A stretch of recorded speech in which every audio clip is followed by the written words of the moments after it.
बाबिल शहर की एक बदकार औरत मर गई तो उसके घर वालों ने उसे दफन तक न किया बल्कि एक कूड़े के ढेर पर जाकर फेंक दिया। हज़रत मूसा अलैहिस्सलाम जब कोह तूर पर अल्लाह ताला से बातें करने के लिए गए तो अल्लाह ताला ने फरमाया, ऐ मूसा, बाकी बातें बाद में होंगी, पहले तुम जाओ। मेरी एक कनीज़ की लाश कूड़े के ढेर पर पड़ी है, इसे गुस्ल दिलाओ और इज्जत के साथ दफनाओ। हज़रत मूसा अलैहिस्सलाम कोह तूर से वापस आए और बाबिल शहर में दाखिल हुए।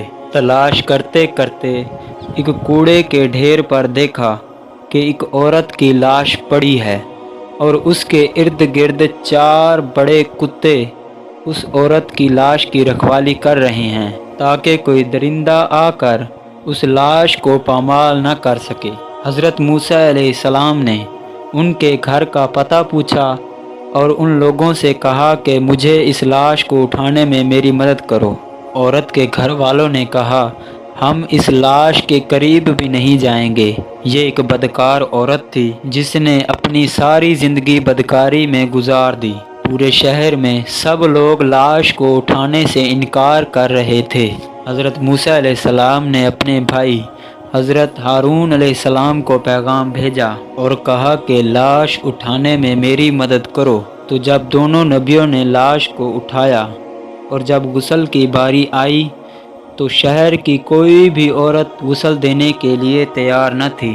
ये देखते हुए हज़रत मूसा अलैहिस्सलाम ने अपनी ज़ौजा और बहन को हुक्म दिया कि इसे गुस्ल दो। गुस्ल देने के बाद अपने भाई की मदद से इसे दफनाया।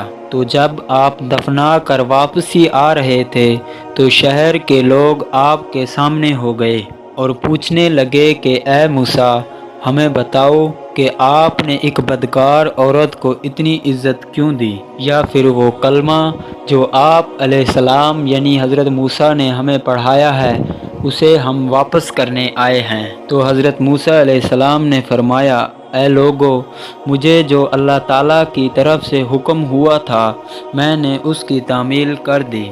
और हाँ, जब मैं अगली बार कोह तूर पर अल्लाह ताला से मुलाकात करने के लिए गया तो तुम्हें इस सवाल का जवाब मिल जाएगा। लोग ये सुनकर चले गए। हज़रत मूसा अलैहिस्सलाम कोह तूर पर गए और कहा कि ऐ मेरे परवरदिगार, इस शहर के लोग मुझसे उस औरत की वजाहत मांगते हैं कि एक बदकार औरत को इतनी इज्जत के साथ क्यों दफन किया गया। अल्लाह ताला ने फरमाया, ए मूसा, ये औरत वाकई ही बदकार थी और इसकी सारी ज़िंदगी बदकारी में गुजर गई, मगर एक दफ़ा ये औरत एक ऐसी जगह से गुजर रही थी जहाँ पर एक कुत्ता प्यास की शिद्दत से मर रहा था।